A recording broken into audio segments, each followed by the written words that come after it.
And then when I was diagnosed with cancer in 2007, and I wasn't a woe is me, woe is me. It was just kind of like trying to figure out, why has this been placed in my path? What am I supposed to do with this? And it was Mama who said, make your mess your message. Somebody say hell yeah! No? What's up? He's better than Oprah. Come on, y'all! This is Shaun T, and it's time to trust and believe. Robin, Hi, Shaun. how are you? I'm great. That's wonderful. Good to see you. It's so good to see you too. Thank you. I was so excited to come today to meet you. I mean, I've met you before, but I think today is a little overwhelming for me just because we have so many similarities in our life and our stories in terms of struggle and happiness and our connection with our family and spirituality. So I'm super excited to be able to sit down and talk to you today. It is a privilege because I feel the same way. That's why I've had you on our program, Good Morning America. Especially that 1 year to get me motivated, because we all need that. Yeah, see, yeah. We already got it, everybody. But I love what you're wearing here, and we are kindred spirits. Yes. Let's get to it. So, you have a ritual that you do every morning before you go live. I blow 2 kisses, one to my mother, one to my father. Right before I come in the studio, I go, love you, Mama, love you, Daddy. Just like that. Because they are, when people ask me, like, Robin, how have you been able to do as well as you have done in life? And I tell them the secret to my success is being the daughter of Lawrence and Lucy Marion Roberts. Yeah, they were the first in their families to go to college. My father was a Tuskegee Airman, first black flying Air Corps in the military. They met at Howard University. My mother went on to be on the State Board of Education, serving on several state, local, and national boards for education and leadership. And they just instilled a belief in all 4 of their children. I'm the baby. I know. Does it show? Does it show? Yes.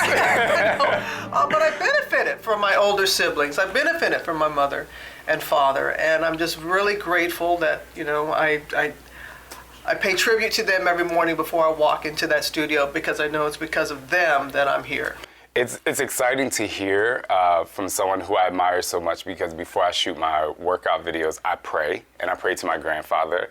And my grandmother was the first lady of the church because my grandfather was a pastor.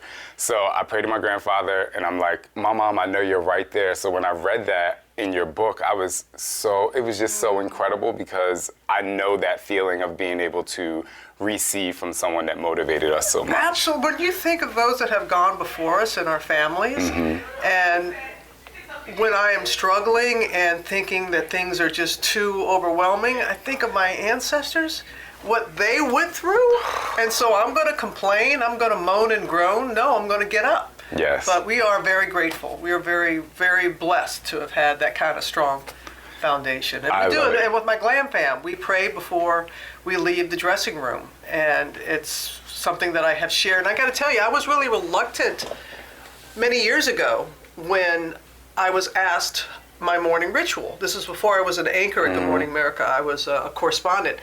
And I said, well, okay, I say the prayer of protection every morning at my home before I leave the house. And so they filmed it, and I thought, they're never going to show this. It's going to be on the cutting room floor. Right. You don't show, faith and religion. And the producers, they did put it in the piece. And I was told up until like last year, this was many, many years ago, the number of requests from the audience wanting a copy of that prayer.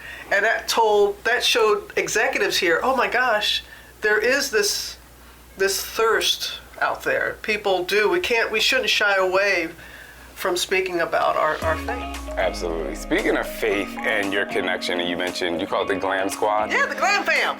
Glam Fam. I like that better than Squad, the Glam Fam. So I talk a lot about, and even in my book, I talk about you're the average of the 5 closest people to you. Even with Team Shaun T, the people who work with me every day. Can you talk about the importance of, having people around you and how they uplift you, you uplift them? It is crucial to have the right people around you, and they may change from time to time because we go through different seasons. I'm very grateful when I talk about my glam fam. And yes, it's Elena, Petula, DeAndre, Nicole, Jade. They all have specific roles that they do, but they feed my soul. They're good people. You know, they're good at what they do, but they're good to me, and they're good to our the staff. It's just having that kind of circle around you. In the same way with my besties, you know, my roads. You know, Yes, yes. you know, it goes back to high school. We called ourselves the True Blues. It was Luella and Cheryl and Robin. We were the True Blues. And so in different seasons of my life, I've had these core group of people around me because they are our chosen family. We are very grateful, Shanti and myself. We're blessed that we have good family. There are some people who don't have that benefit. And I tell them, you don't have to be blood to be a family. And it is just the ones that are going to lift you up and not tear you down. Why would you be with anyone that's not going to see the good in you, that's not going to lift you up, that's not going to be real with you? But how many times you see somebody, a celebrity, and they're just acting a fool, and you wonder, like, where are their friends? Like, who's around you? Who's around you? Who's allowing you to go out and do that?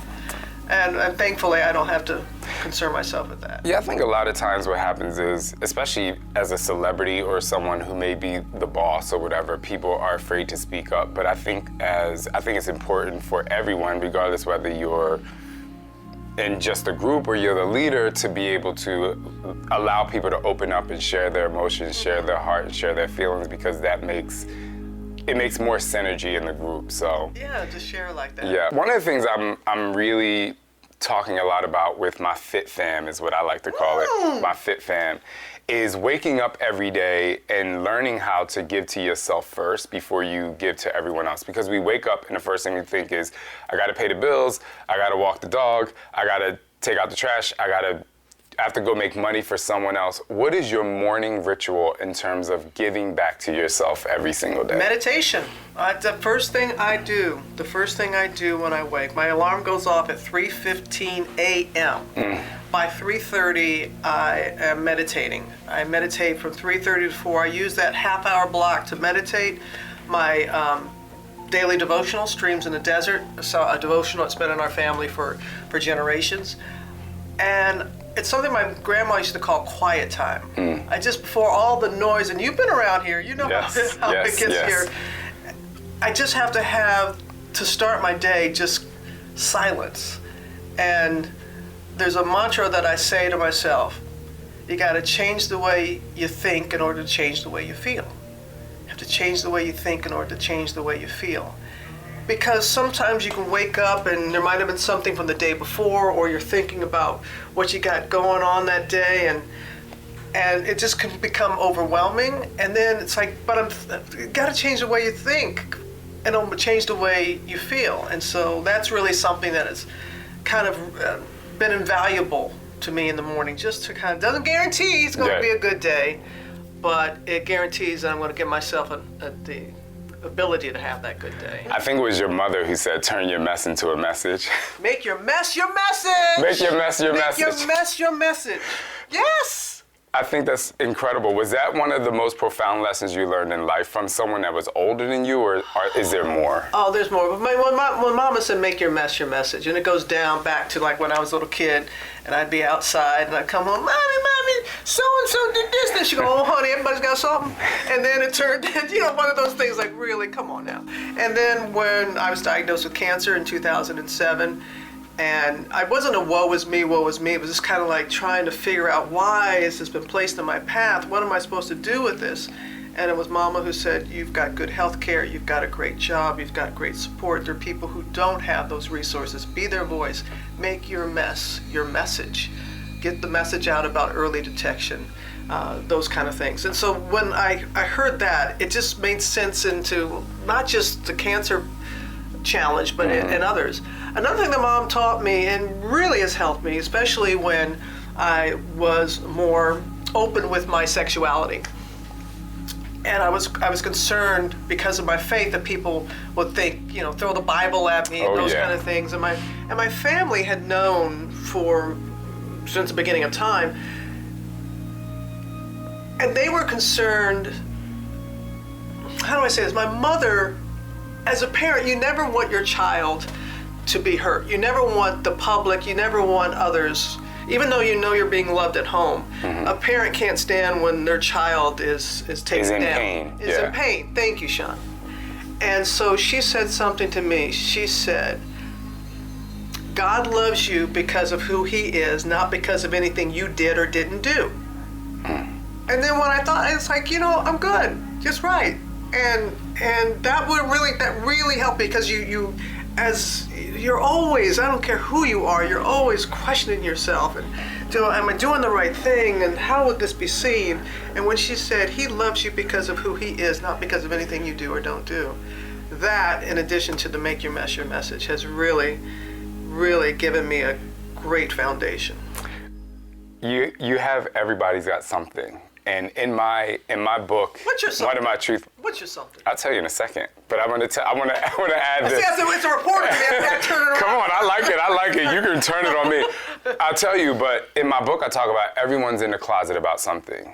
I say everyone's in the closet about something. We walk around in my sexuality having to come out at 21, and my something was, and I'll tell you what my something is today. But my something was, I was molested by my stepfather for 4 years. From the age I was 8 to the time of 12. So when I moved to my grandparents' house, the first night that I was there, I broke out into this just screaming cry. It's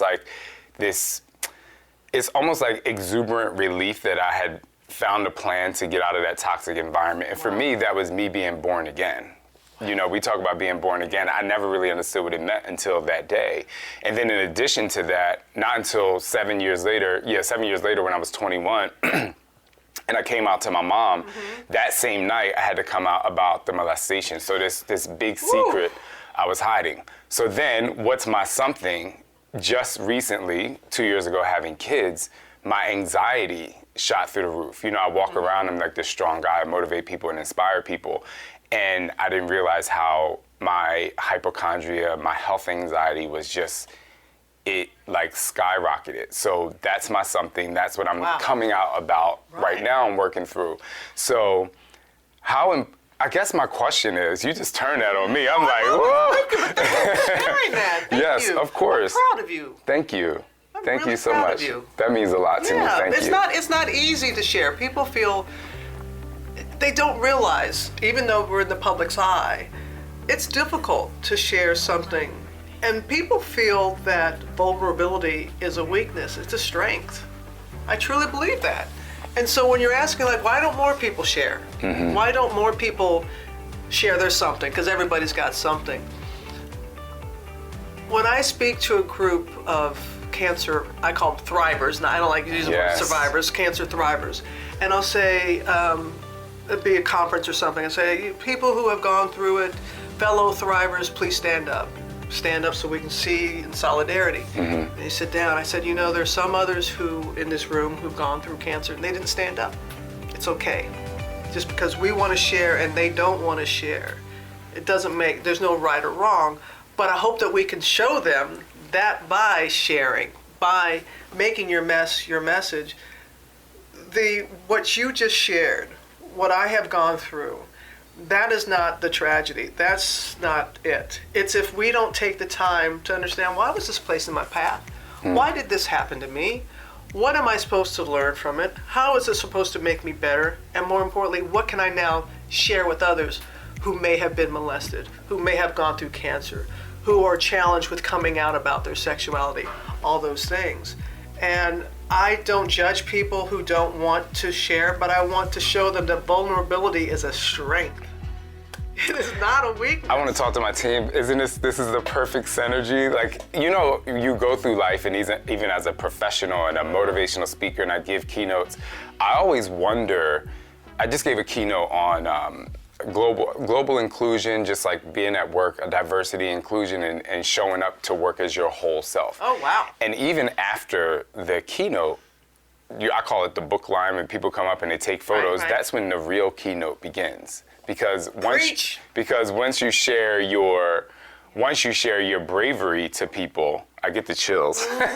Once you share your bravery to people, like being up there on stage, I'm like, this is fine. But people come, so many people told me what they're really in the closet about. And so being able to speak to that, how do you motivate people? And you kind of just talked about it, but not to the masses, but just individually on their own to, you know, embrace your something. And I want to tell you, just because I think you might be interested, for me, when I came out, I was 16 years old, I sat on the edge of my bed, and I was breathing, and I was just like, you have to do this, you have to do this. And you would think that my first coming out was to a parent, but it was really me walking to the bathroom, standing in front of the mirror and being like, you're gay. Wow. You're gay. And I learned that from my college coach who said, visualize what it is that you want. So for me, from 16 to 21, I was visualizing this moment and accepting myself. And so that's how I do it. But how do you tell people to accept themselves first in order to, because you know, some of those people in your cancer thrivers, you know, they don't stand up.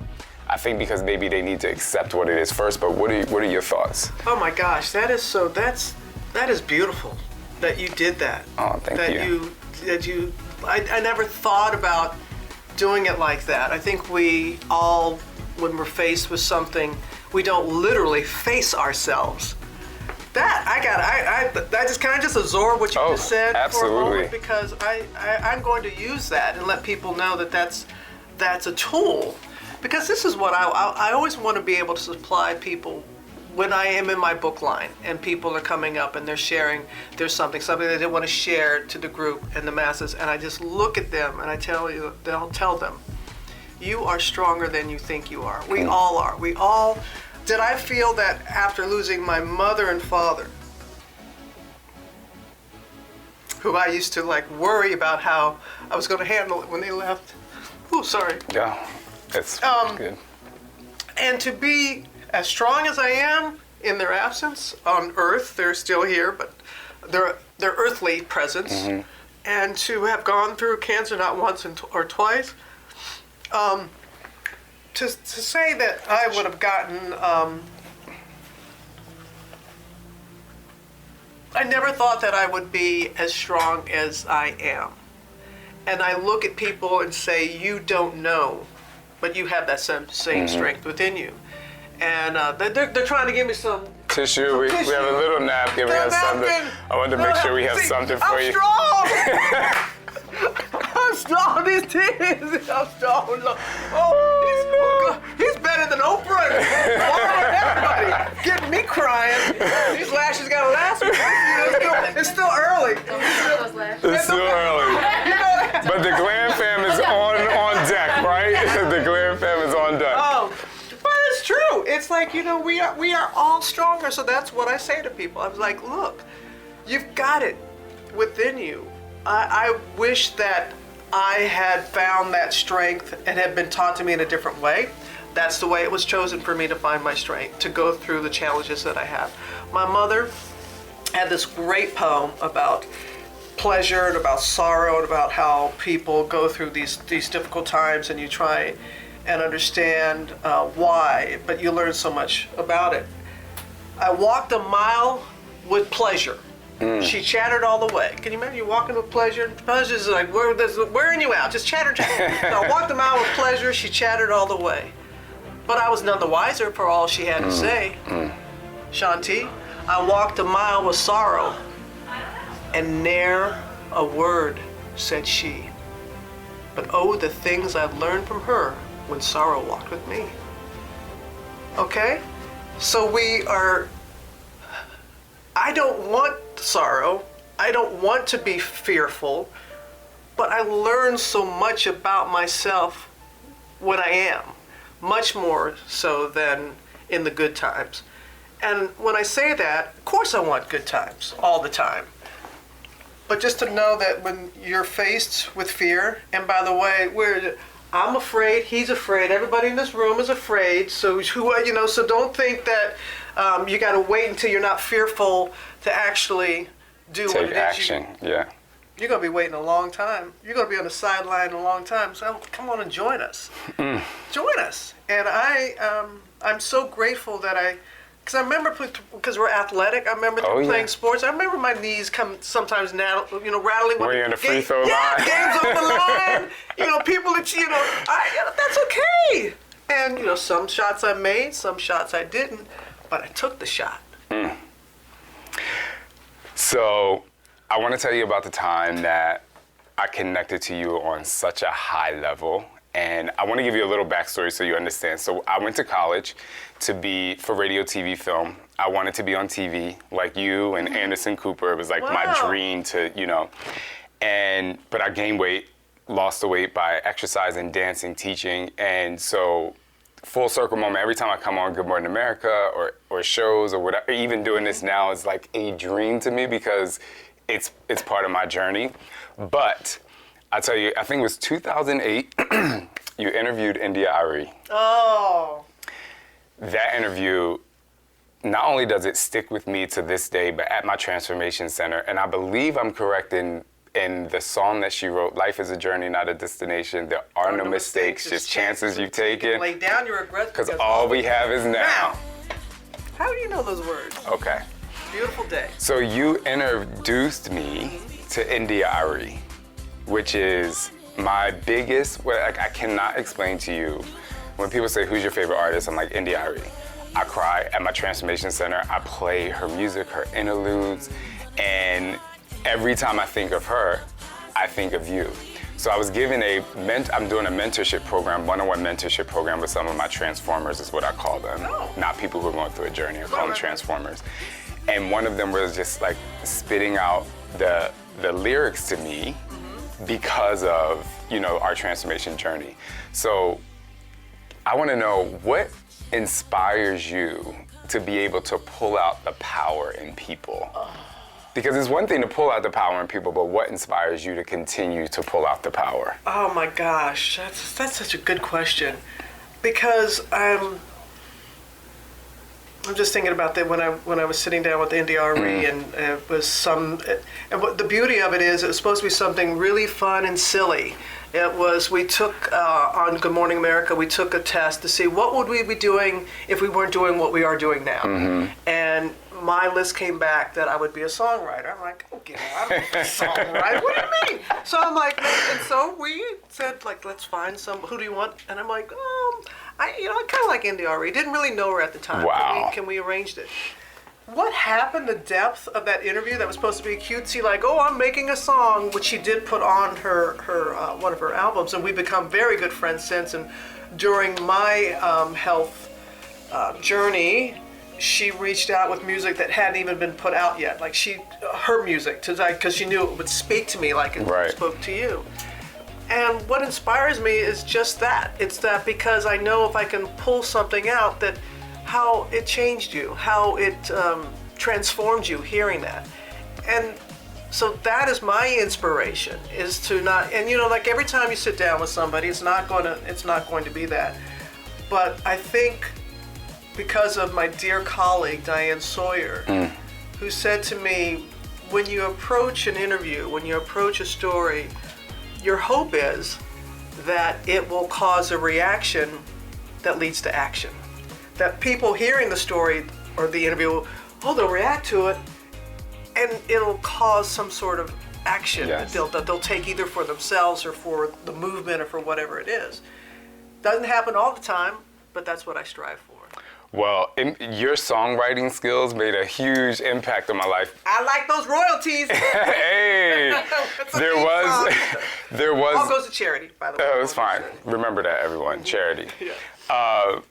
So what was very interesting around that time as well is that was a time where I was like really embracing my sexuality in the world of just being in the public eye.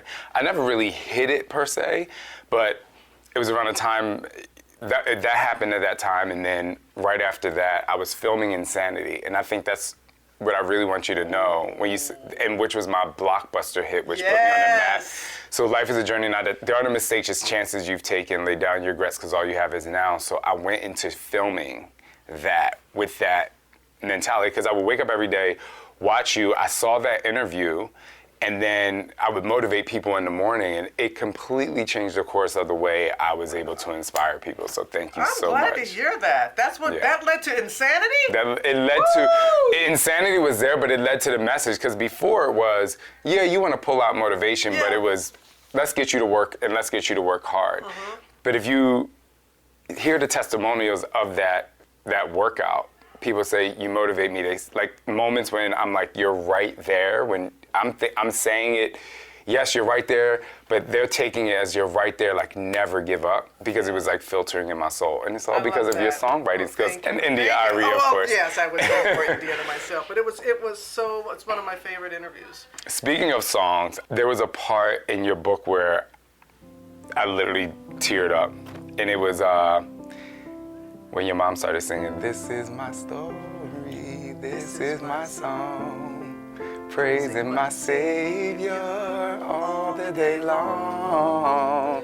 This is my story, this is my song, praising my Savior all the day long." Oh my gosh! Thank you for singing that with me.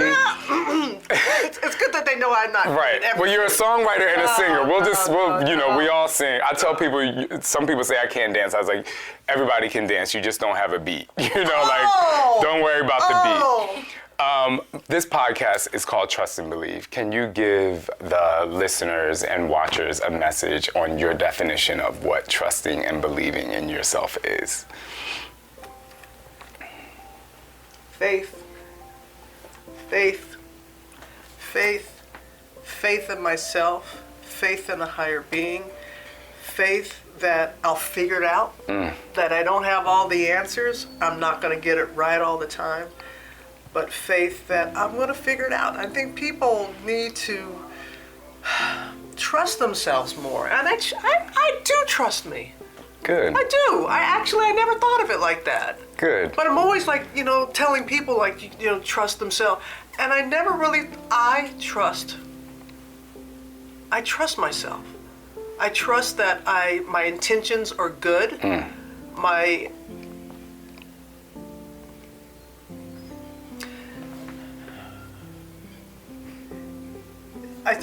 reason I hesitate is that I know some people will feel like, oh, Robin, your mother and father, they were together for 50 some odd years. They were great people and instilling such values in their 4 children.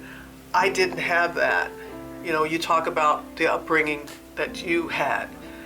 And I often say to people, yes, I have this long tradition of family values and strength, and I'm sorry that you don't. But why don't you start it in your family? There was somebody in my family, it just didn't happen. There was somebody way back, one of my ancestors, who may have been abused or whatnot, and said, enough. I'm going to start right now in living the way I want my family to live. So I say to that person, I'm not going to apologize. I'm going to be very thankful for my upbringing. But I want people to know that they have it within themselves. And if they don't have the resources and the blessings that I am grateful for, be the first in their family. Be that one that generations from now, they're going to look back at that person and say, they started it. So I have faith that I believe in that I only don't believe in myself and have faith in myself, but I have faith in others. So you can be the beginning. Like, yes. How powerful is that? Yes. So I have the tattoos, Trust and Believe, because just in my life, and I told you a little bit about my story, just when I'm at 2 o'clock in the morning, when this is all happening, as an 8, 9, 10, 11-year-old kid, you just have to be like, you have to trust and believe. How did you get through those 4 years like that? I actually had to make myself think that I was protecting my family by not telling my secret. For me, that's what worked, because he was an abusive alcoholic, mentally, physically. It was just a terrible thing. And I was so afraid that we would be the family on the news where everyone was dead in the house. It's very true. So for me, I had to change my mindset and say, you're actually saving people's lives. Like, trust and believe. Now, obviously, I would tell children or people who are being abused to find someone to go to, find protection right away. But that's how I did it. And, you know, it really affected me up until I found love with my husband, Scott. I mean, I was going to therapy, and I tell the story and I cry every time because it was the most profound moment in my life in terms of love. We were together. He's the nicest, most supportive human being you will ever meet. But at 2 o'clock in the morning, kind of in the beginning of our relationship, I would wake up and start a fight with him at 2 a.m. And I was just like, and he was so calm and so patient. And I was just like, and he's trying to help me come out of this, what we call tornado.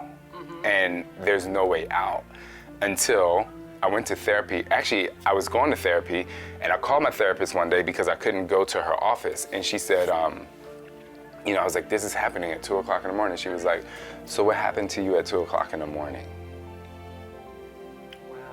Is that when you would? And that is when it like completely changed my life. So that's when I started I was 32, but that's the time where I really started to trust myself. Like, that's why I was so happy when you said a little bit ago, I trust myself. I remember when I said, I trust myself, like I've found out what it is that was, you know, giving me that barrier. So. But you also, you took the time to better yourself, to figure it out. I think so many times individuals, and I don't quite understand, you have to get to know yourself, you know?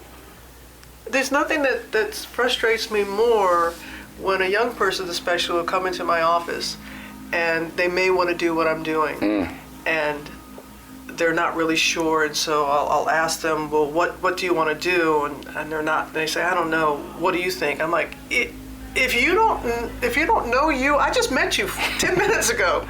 You've been with yourself all your life. Get quiet with yourself. Get quiet with yourself. No, and I'm glad that you, especially as a black man, talked about therapy, because in our community, that's seen as a weakness. I've gone and had therapy, you know, grief therapy, other types when I was going through the loss of my parents and also the loss of my health. And again, that is not a sign of, that's not being weak. That is being strong. So I'm just incredibly proud of you. Thank you. For a very long time, I've tried to help people understand this message that I came up with, which is to believe in yourself, you must accept yourself. To accept yourself, you must trust in your power to believe. And so I think this interview really sums up that message, because you believe in you, I believe in you, and I thank you so very much for making time today.